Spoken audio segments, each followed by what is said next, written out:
For Sarah Beth Nelson and the rest of you there.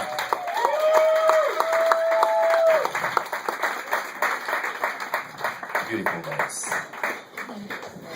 All right, time to welcome on stage our next writer. She is a performing artist, writer, and educator who stays in Auckland. She studied her crafts within the UC system and has been creating for 15 years. This young woman is balanced like yin-yang and hard like a gold chain. She is deeply connected to the blackness of dream and rap, drawing strength from a willingness to accept and work with mysterious energy without fear, in love with the world. Please welcome the gorgeous AF.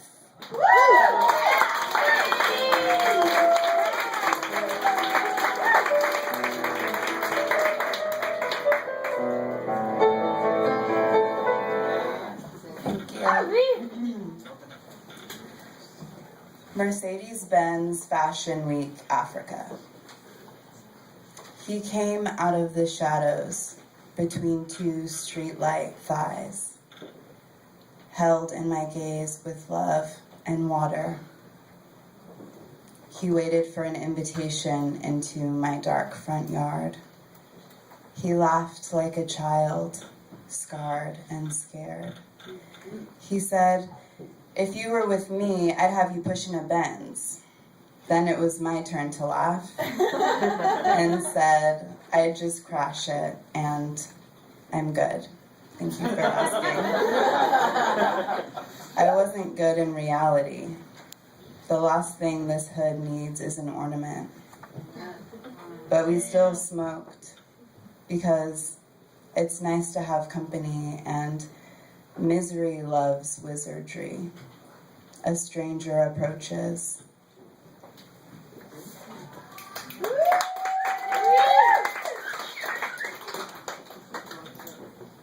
What she said. She sprinkles dead leaves on my head like I'm too fancy. She dances on the sidewalk, no pants on, and has huge eyes that shift. She opens up my full bag, her blanket. Two women kept her asleep with baking powder, but now she's up. She said no. She had some picture books from the past. She said, "You're a superficial person." She asks for a glass of wine and throws it against the wall behind the bar. Her hand was gushing blood. She said of the Confederate South, "For blacks, duh, it was brutal." She has a high-tech wheelchair and a fat black marker. She's changing things on the whiteboard. She wears all white. She works for a prostitute service. At first she was okay with it, but now she's mad. She's at home. She looks up at you through blood-red eyes and lights a cigarette.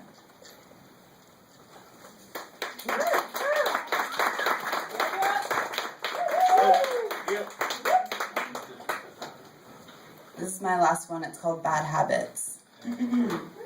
Don't we all know? We all have bad habits. I got bad habits and a bad attitude. I fuck more than a fucking rabbit do. Say you're good at math, but you can't add it up. Listen plus up equals I'll tell you. Excessive behavior does not serve our being, clinging to what's singing, creating toxicity in our environment, anxiously awaiting a sedated retirement. Why do we do what we do in the dark? Can't see through today to tomorrow without a spark. It bites like a shark with a chainsaw jaw. Bear trap snap shut when your feelings are raw. I'm crazed, lost in the night. I retreat to a cave and light up on a pound. This is what I found. You love the shape of a woman, but not what's inside, because you don't understand it, and so you hide. In a game of spades, fearing the power. You can't wash away your fate in the shower. Fueled by hate and worshiping vanity, that kind of happiness to me is insanity. Reach, girl. Every day acting as if you're writing a book, but when the world contradicts, you refuse to look. Doing too much like the Energizer rabbit, and when a hearse rolls by, you're laughing at it. That's a bad habit. We all have bad habits. Thank you.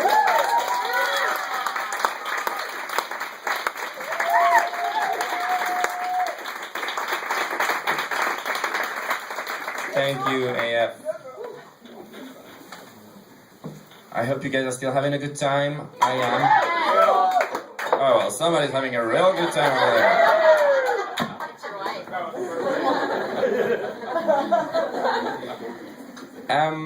If you feel like you have the talent, or, you have an interest, and you want to be on stage here next month, we're open for submissions right now, so please send your text to jennifer@redlightlit.com. I did it right. Redlightlit. What's wrong with me today?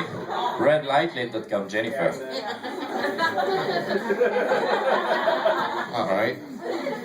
And we keep it going with our next writer. Her name is Jen. And here's a bio. Jen writes short fiction and is a very social person. Indeed, I met her half an hour ago, she's very social. A notoriously solitary pastime, writing gives her a chance to conjure surreality and combat loneliness after she gets home from a normal job to a normal house where she lives alone. As Swamp Thing said, everything is a dream when you're alone. Please welcome Jen Snyder.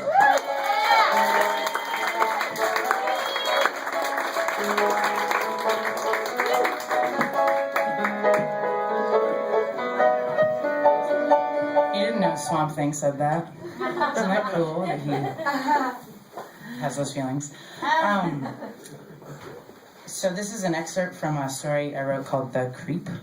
And to catch you up on what's going on where we are now, is this woman Adele, at 40, is still trying to figure out what she wants to do with her life, and this is just compounded by the fact that her husband is amazing and handsome and cool, and he works at this veterinary clinic called Pups Pro Bono.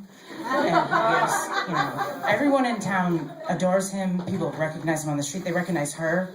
And they're like, your husband's so amazing. And you're like, oh, thank you. Like when you have a nice dress on, and someone's like, that's a nice dress. And you're like, thank you, I bought it.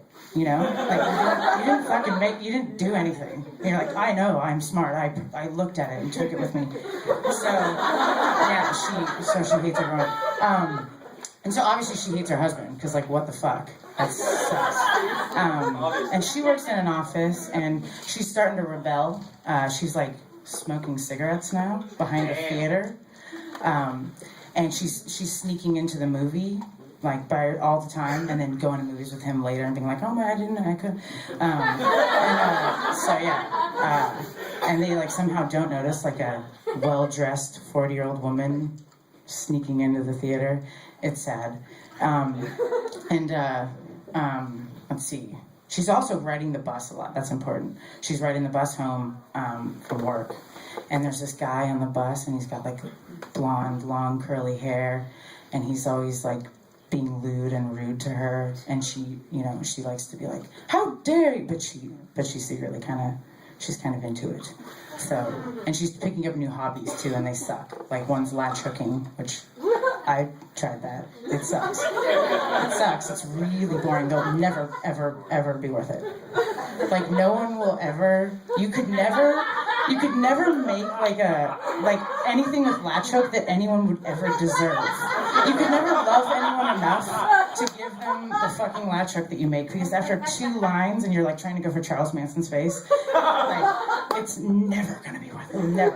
Never love anyone that much, and she's gone through that. We have the same thing. It's weird. Anyway, okay, so this is not a funny story, so get over all that. Okay, go. Thanks for laughing.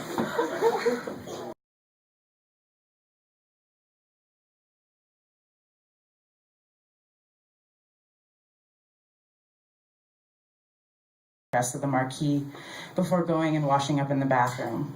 The night had already lied down over everything outside, a whole other day come and gone. On the bus, she pulled out the bath mat. Dip, loop, pull through. She said at the tiny knots, repeat. Behind her said, "Hey lady!" And the blonde man sat smiling and motioned for her to come closer with his chin. When she stood up, she saw his left hand waved his penis like a crazy water balloon. Adele came and sat down next to him. He beamed at her, and she said, "I'm Adele Dillon." That's nice, said the man. "I'm Harry, and I'm in the mood. Tonight's a great night for it. Crispy and sweet out. Great night for a bus ride, and seeing all the lights go by like a snowstorm, and a great night for being in the mood." Sometimes, when the lights go by, or when it's snowing, I like to pretend I'm going into hyperspace, Adele whispered. I like to pretend I'm being sent into space on a pod in a one-woman mission that will take me 20 years, but someone's got to do it. I like that, Harry said. I like a woman with a strong imagination. It's important to have ideals like that. Adele believed the compliment because his hard-on hadn't diminished whatsoever amidst the talking. Harry stuck out his lip and blew a long lock of curls from his face and looked down at his dick, which was still flopping back and forth. She sat looking ahead, hearing the bus sounds mingle with the man's steady breath. They passed her stop. "What are you doing?" she asked. "I'm just doing what feels good, Adele, and feeling lucky and fine that you are sitting here with me. It's not any woman that would come talk to any stranger." "Where are we going, Adele?" "I know a place," Adele said, "if you have time to wait for the bus to loop around." "I have time for whatever finds me, and time for you," Harry said. He closed his eyes for a moment, stroking himself. His skin was thick and tan, and his hand was big. And then she looked towards his right hand, which laid by his side. That skin was smooth and shiny. Adele stared at it, and the whole mass moved up. "It's fake," Harry said, shaking it up and down. It was shaped perfectly for a president to wave outside of a Lincoln with the top down. He knocked it on the seat in front of him. Useless. "Wow," Adele said. "That's amazing." "You think so?" Harry said, turning to her. "I think it's amazing that you think it's amazing." "How did it happen?" "Oh, hell. It was an accident, more or less," Harry said, turning the corners of his mouth down. He swung his dick in a circular motion, and then looked down at it patiently. "See, Adele, I've had a lot of different ways of staying afloat. A lot of good ideas that haven't found the right circumstance. You know how people are. They need to stay busy, when hell, what are you really doing to yourself? My hands would have been better off idle, I'll tell you that." "I'm an accountant for a company that sells silverware," Adele said. "Not bad. Not bad," Harry said. "Numbers have never been my strong suit, but I've been called calculating before." He laughed, remembering, and slapped his thigh with his wooden hand, which made no sound. "But now I'm sitting here, enjoying myself, enjoying you, not settling down, but I'm done doing anything stupid." His dick still waved in his lap. "That's getting older for you," Adele said. They sat next to each other and breathed. "Do you live around here?" "I don't believe I do," Harry said, sucking in his lips and shaking his head. "I believe I used to worry, but I don't anymore, and I get by." Adele pulled the cord and the bus slowed. Harry pushed himself back into his jeans with difficulty and placed his wooden hand gently on Adele's back as she walked him behind the theater. Harry undid his pants again and breathed deep. "Are you left-handed at least?" "No, ma'am," Harry said, "but I've done a lot of living both with and without." Adele grabbed him with her right hand and she helped him. She understood the dilemma, the solicitation, and the urge. Harry closed his eyes. He leaned hard on the wall and let her do it. He said her name. She finished him up and offered him a cigarette. They smoked and listened to the bass of the theater inside pound through the wall. "You should leave first," Adele said, "in case someone sees us. I'll meet you right out front in a couple minutes." He didn't argue. "See you then, Adele."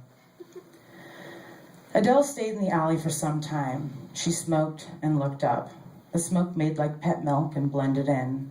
And then suddenly, through the darkness, a beam of light hit her eyes and then ran up and down her body.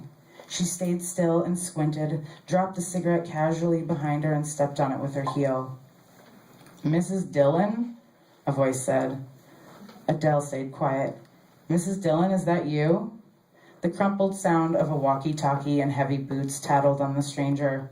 "What are you doing back here?" the policeman said, smiling. "It's all right, guys," into his walkie-talkie. "We got a report of someone creeping around back here, and I guess they were right," he chuckled to himself. "Are you all right?" It was a cat," she said.